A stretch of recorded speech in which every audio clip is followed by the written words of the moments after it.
Hello, Dr. Bala here. I want to say welcome, and it's great to be back here with you on the 19th edition of our medical reality talk show. And today we are doing part two of the do's and don'ts of mentorship. And it's great to be here with you today. I'm Dr. Gustin K. Bala, your host, and I'm joining and hosting from Guangzhou, China. It's exciting. The last time we had a male, we had Professor Masangi Pangbala joining us from the USA for part one of this topic.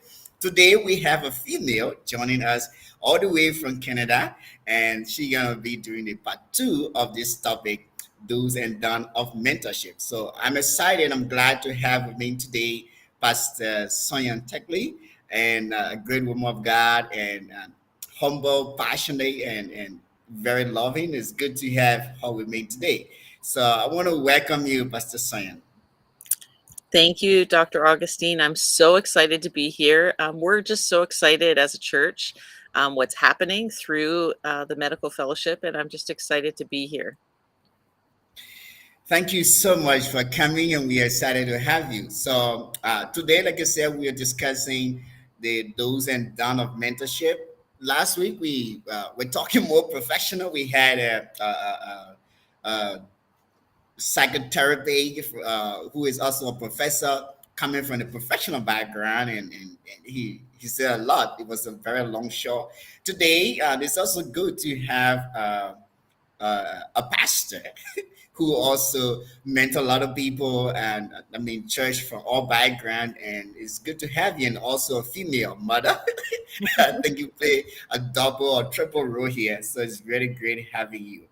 And we want to, I just say a little about you. You are a pastor from C365 and with many years of experience in global ministry. But what you want to tell a little about who is Pastor Sonyan? So I'm Sonia, and I have 4 children. So that alone, that's a big mentorship role as it is. Um, Yeah. by day, I work for a charitable organization called Canadian Baptist Ministries. So I'm in a project management role, working with people, keeping on deadlines and tasks, and really doing ministry globally all around the world through this organization. And then I pastor as well with my husband at Church 365. And so I really believe in mentorship. I really believe in pouring ourselves into other people is the way actually to multiply our efforts. And so I'm really excited about this topic today. Yeah.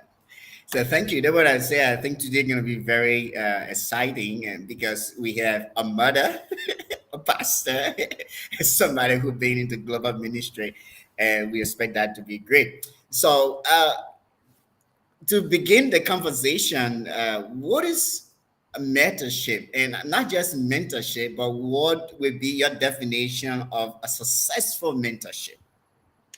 I really believe successful mentorship is actually rooted in relationships. So, in our pastoral ministry, my husband and I have had many people approach us and say, "Will you be my spiritual father? Will you be my spiritual mother?"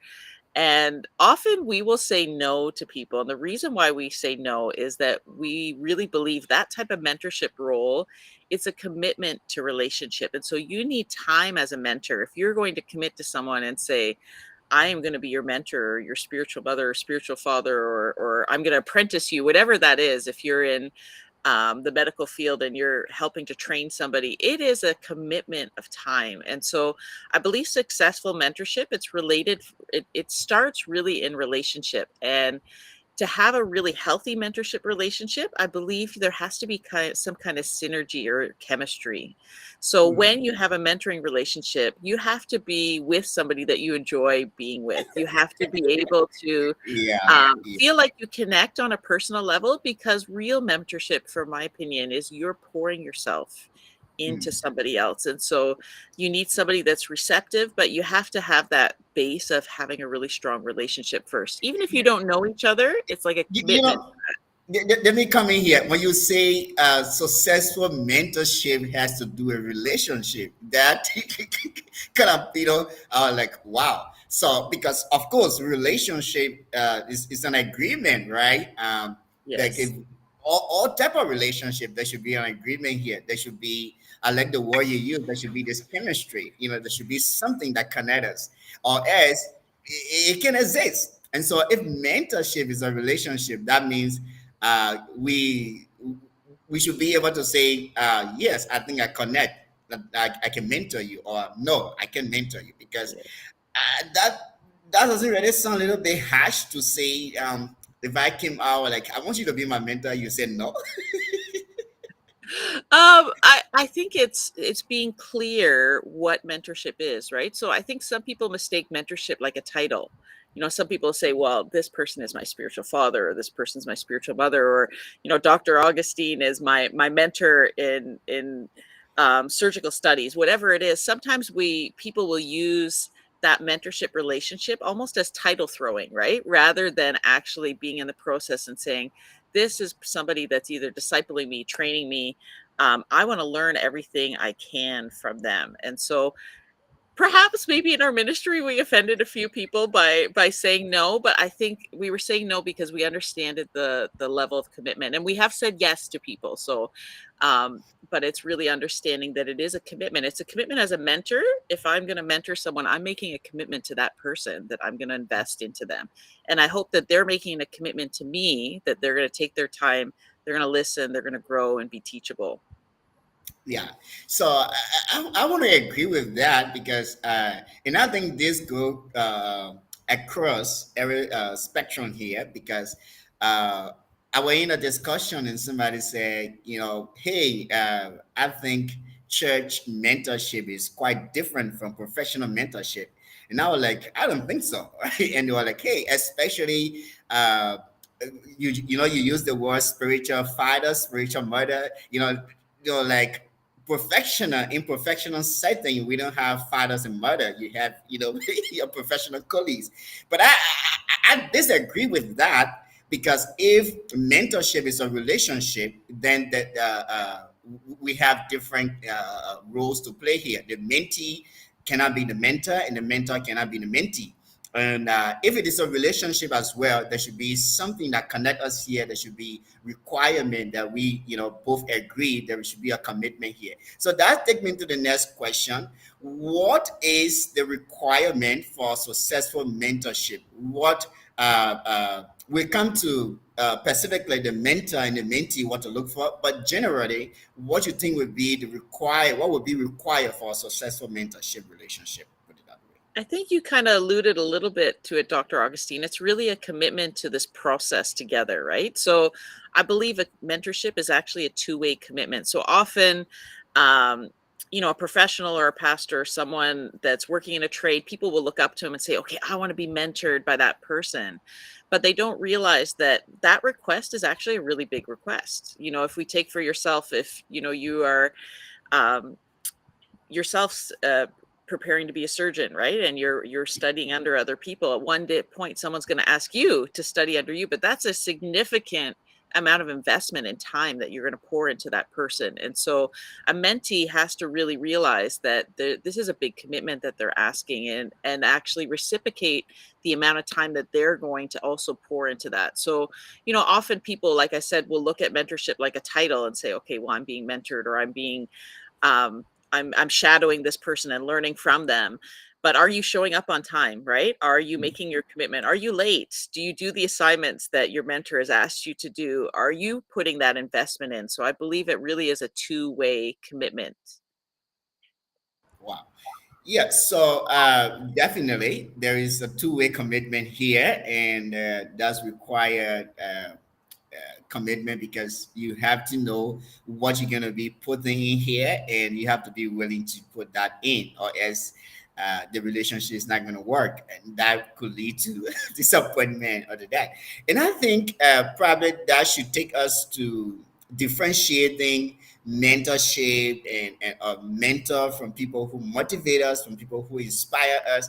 And do you want to say that there are people who motivate us, there are people who inspire us, but they are not our mentor?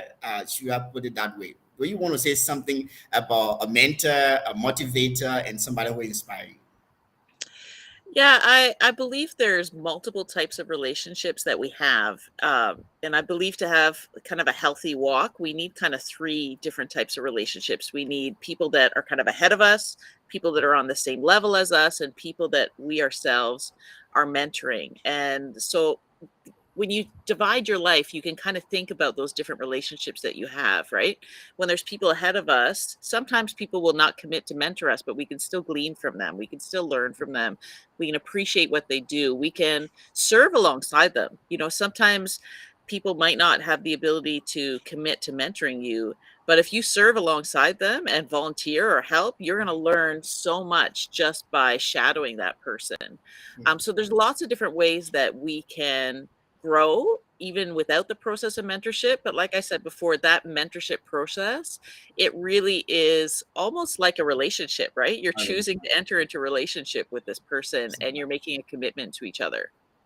Wow. So I want to welcome all of you that are following us, whether from YouTube, from Facebook, from Instagram, from Twitter. We want to say welcome, and you're welcome as well to sending your comments in the chat room, and you can ask questions.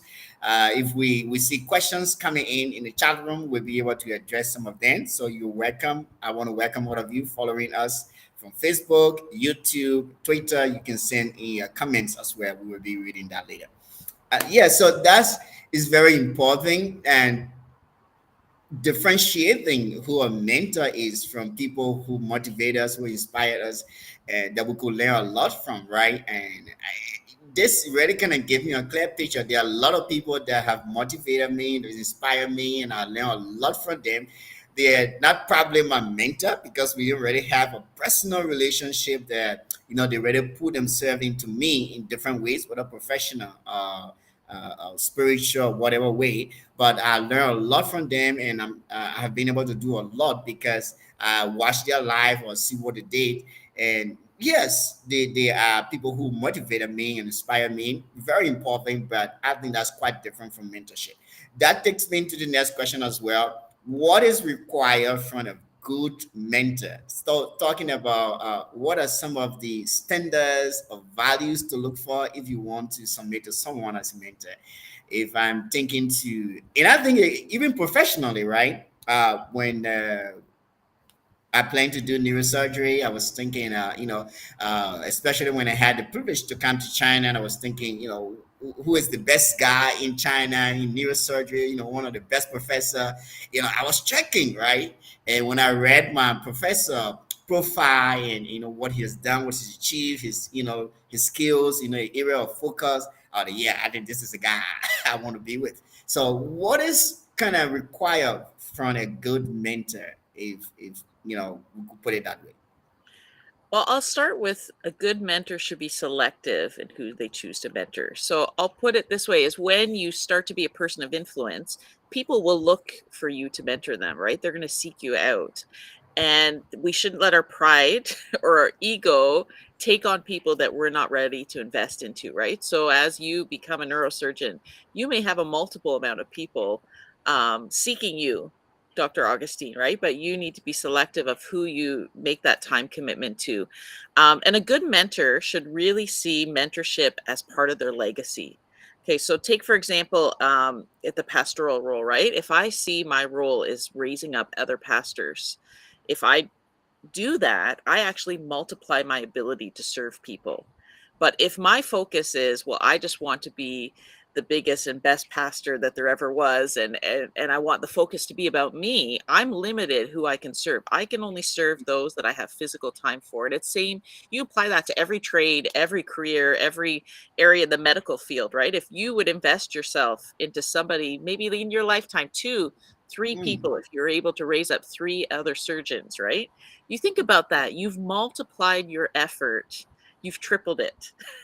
Um, if you just look at what you could do as one person, right? It's limited. And so a mentor will not be about building themselves. They're not about building their career. They're not about building their fame. A good mentor will realize that they want to leave a legacy through other people. And so when you're looking for a good mentor, like I said before, you need that chemistry. You need to find somebody that you connect with. And that sometimes is sharing the same values, sharing the same passions. I think in the medical field, there's a lot of questions about ethics and questions about how you might do your medical profession. And I know there's rules and guidelines, but there's also personal ethics, right? So finding somebody that your values align with and your passions align with. Find somebody that's committed to the mentorship process, that they understand what they're committing to do for you, right? Are they just going to have a title and say, oh, I'm mentoring Augustine? Or are they actually going to spend that time with you? Are they going to let you go alongside them in surgery? Or are they going to let you, shadow you or pour into you or teach you, and just making those, what they're committing to, really, really clear. Finding somebody that's willing to share both their skills and their wisdom. Like I said, a good mentor, they're going to be willing to reproduce themselves, and somebody that might be willing to handle if you surpass them. One of the greatest compliments as a mentor is if you're able to mentor someone that will go further than you, either in ministry, in your career. And that takes real humility, to have a mentor that is humble enough and comfortable enough to allow their mentee to surpass them. Man, that's somebody with amazing character. And so these are things that I'd be looking for in somebody to mentor me. Wow, wow, and this is very interesting when you talk about trying to focusing more on reproducing yourself more than trying to just build a frame, because I think many times whether in our professional life or whatever we do, we want that influence. We think being influential is how many people want to look up to you, or how many things you can do and people can praise you. And because sometimes just trying to invest into 1 or 2%, nobody really see that, right? They nobody don't. may even nobody may even know you have so much to offer. And so we may want to spread our wings, and have so many people looking up to us. And I think that's the truth. Many times we have so many people that we consider mentees, and we don't really mentor them because we don't have the time. But we can say, I have mentored, thousands of people. I am a spiritual father of hundreds and thousands of people. Professionally, I have, taught thousands of professional people as a doctor. But I think many of those people probably never really have the time to take, Yes. 2 or 3 important skills from us just to talk to. So that's really important. But I think the mentee also has a lot here. If that is the case, if I should be concerned about reproducing myself, then I don't want to have somebody that, after investing out of my time, out of my energy, and at the end of the day, is actually a failure. Like, I decide it's just going to be you or two, but I kind of realize that there is no connection. The chemistry is not there, and I invest all of my resources, my energy, my time, and everything. But at the end of the day, you're nothing close to me talked about. So if that's the case, then I should be careful who will be my mentee as well. I have to choose that this person has the potential. This person is willing to be able to copy me. They actually believe in me. They think I am the kind of person they want to be. So, what would be some of the requirement from a mentee if I want to be a mentor? What are some of the standards I would set? What are some of the values I will be looking for to accept somebody for mentorship? When you were talking there, Dr. Augustine, I was really thinking about that process is actually takes discernment. And I believe there's a spiritual gift of discernment that can go across all career levels. And really discerning, is this person a right fit for me? Like you said, chemistry is a big part of that, time commitment. And sometimes a really good mentor will see kind of the people that are rough on the edges and have the most potential. I remember our first mentor, when my husband and I were serving under another pastor, and he would go after people in ministry, and my husband and I would be staring at him thinking, why are you chasing after this person? There's no potential in him, but he could see the diamond, inside these people. He could see the potential, and he was able to look past the rough edges. So sometimes the people that have the most potential don't aren't the most skilled. Sometimes we think, well, I want to mentor this person because look, they have this technical skill or they have this public speaking skill, whatever it is, whatever industry or career that you're in.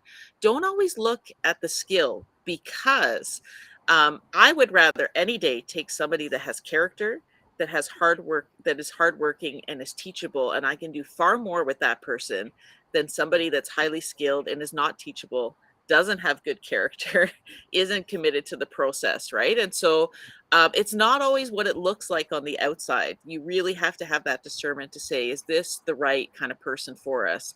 Some things to look out for. You really want to find somebody that's committed to the process. There's nothing worse than trying to mentor somebody that shows up late, that cancels meetings, that isn't completing the tasks that you're giving them or the work. And so I would say I have a very low tolerance for that. If I've made a commitment to somebody, I won't give them 10 chances.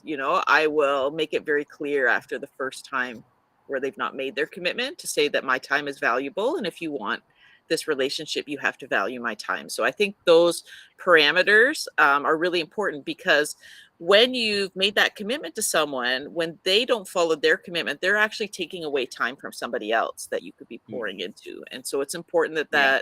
those expectations are very clear. And I think some of those things you're looking for are actually similar to the mentor. You want somebody that shares the same values and passions. You want somebody that's hardworking. You want somebody that has the right motivations in seeking you out as a mentor. Are they looking for a title? Are you one of like 10, 15 people that they can say, oh, I'm being mentored by Dr. Augustine, I'm being mentored by Dr. So and so? You don't want those people, because their motivation isn't the right motivation. They're not there to learn from you. And like I said, the biggest thing I think is somebody that's teachable and humble.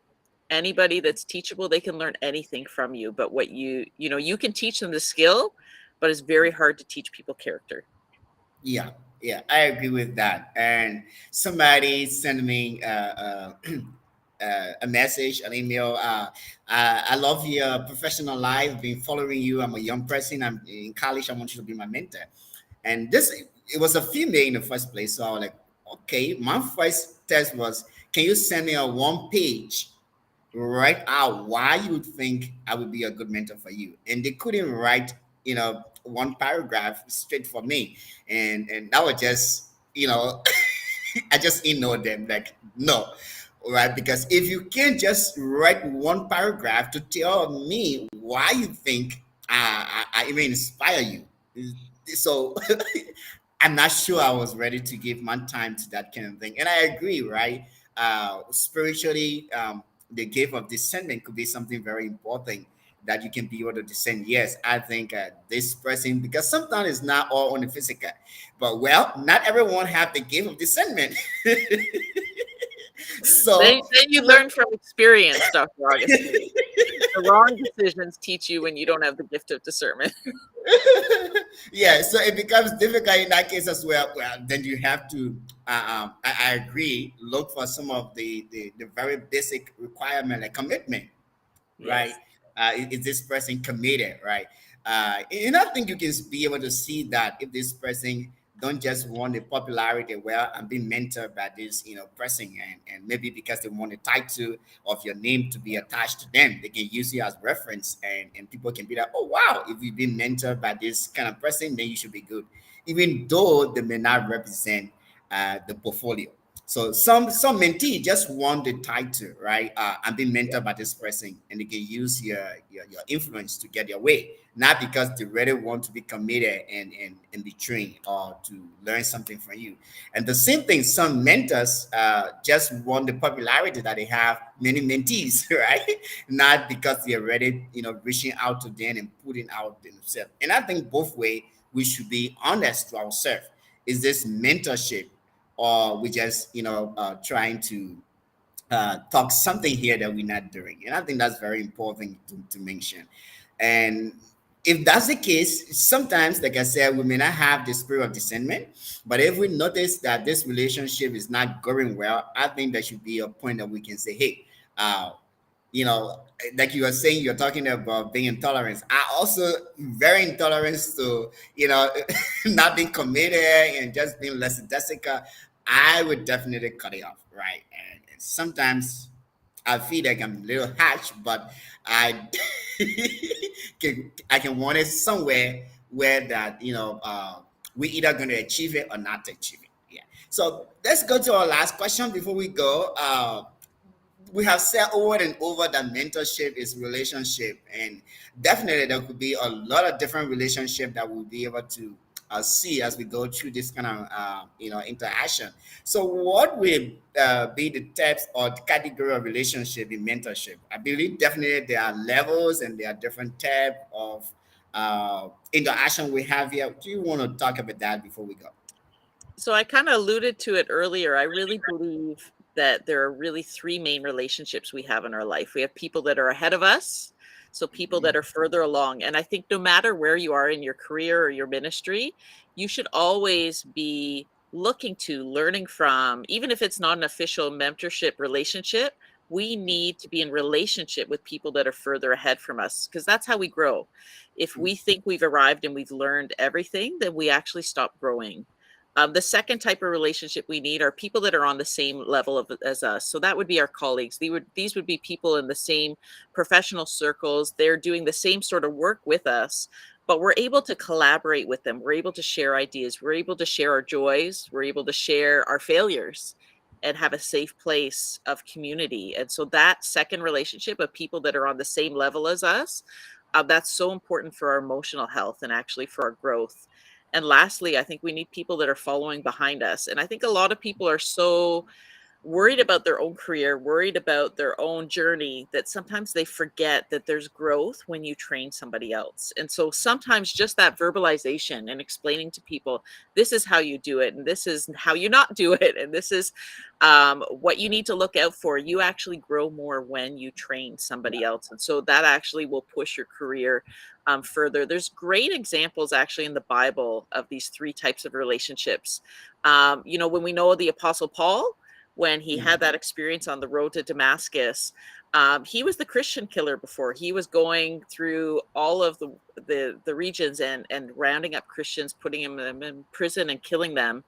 And then he wanted to do ministry and no one trusted him. He tried to go to the apostles, and the scriptures in Acts 9 say that they were actually fearful of him and they didn't believe that he was a real disciple. But there was somebody in that group, and it was Barnabas. He saw something in Paul that nobody else saw, and he actually spoke up for Paul, and he explained that he had a ministry and he supported him. And Barnabas was actually the first to take Paul out on ministry. He brought him to Antioch, and they ended up doing ministry together. And so you have this relationship where somebody's a new convert. There's somebody that sees something in him. If that was me, I wouldn't want to take Paul on. I'd be like, you Christian Yeah. killer. Like, I wouldn't see the value in him. But it took a Barnabas to see something in Paul. And think about it. What if there was no Barnabas? Would Yeah. there have been a ministry for Paul? I'm not sure. No, People there's might gonna be not no have Saul. trusted him, right? Might not have. And we don't There's hear gonna much be of no Barnabas, right? Paul. Yeah. He's just listed so for such a small portion in scripture, but he was Paul's first mentor, and you see the Yeah. relationship progress. They went from mentor to being on the same level together, and then eventually they both begin to mentor other people. We see Barnabas mentoring John Mark, and you see Paul mentoring Timothy and others, and so that process is reproduced. And so, yeah, I would like to encourage people today. I know time is running short and we need to close, but have that spirit of Barnabas and that discernment. When God gives you an opportunity, don't just look for the people that have the most skill or talk the most. Sometimes people will talk a lot and tell you that they're good at something when maybe they're not. But to have that discernment, to really look for kind of that diamond in the rock. I see Paul like that diamond in the rock. Everyone else saw this ugly thing, this person that it was a high risk to take Paul on or to even trust him. And yet Barnabas was able to see that if he would just chisel away that rock, if he would cut it, a master craftsman of a diamond doesn't look beautiful when it's found. It just looks like a cloudy rock. But a master craftsman knows exactly what angle to cut it at, how to polish it and make it into something of value. And that's what mentorship is. When we are make that commitment to mentor someone, we're taking something that's not beautiful, it's not finished, it's hard work. You have to put that effort in, but when you make that effort, the potential you could have a diamond in your hand and not know it. Wow, wow. So that's just amazing. Thank you for that. Parting statement. Mentorship is like a diamond in the rock. You need to get it there. See it when no one see it, and be able to ship it. And I think that's amazing. And many of us doing amazing things today. People saw us when no one saw us, right? Yeah. And they ship us, and many of us are still being shipped by people who see us as diamond. When everyone think we are just a stone, we are just insignificant rocks somewhere, the people who see us as a diamond, they're shipping us. And it's a glorious relationship. And I think I would encourage everyone else there, find that diamond in a rock and ship Yes. it. And those are us that are the stones in the hands of those, that are shipping us. Yes, because it's painful, right, to ship you and put you into ship to bring out the Yes. diamond. It hurts, but yes, submit, and you can be that great diamond that people are going to be amazed of. Thank you so much, Pastor Sayan, for being with us today. It's been a great time, and I believe that we learned so much. It was an honor having you. Thank you. Thank you so much for having me. God bless you, Dr. Augustine. And we want to say thank you to all of you who been following. Thank you, Dr. Janington Maningogo had for that statement you put up there. And he says that most people who present themselves as mentors are only interested in popularity rather than the process itself. Thank you for that statement. And yes, and I think we say a lot about that. We want to say thank you, all of you, for joining us. And it was great having you. We hope to see you on our next edition and our next show. It was a great time talking about mentorship today. Thank you and see you. God bless you.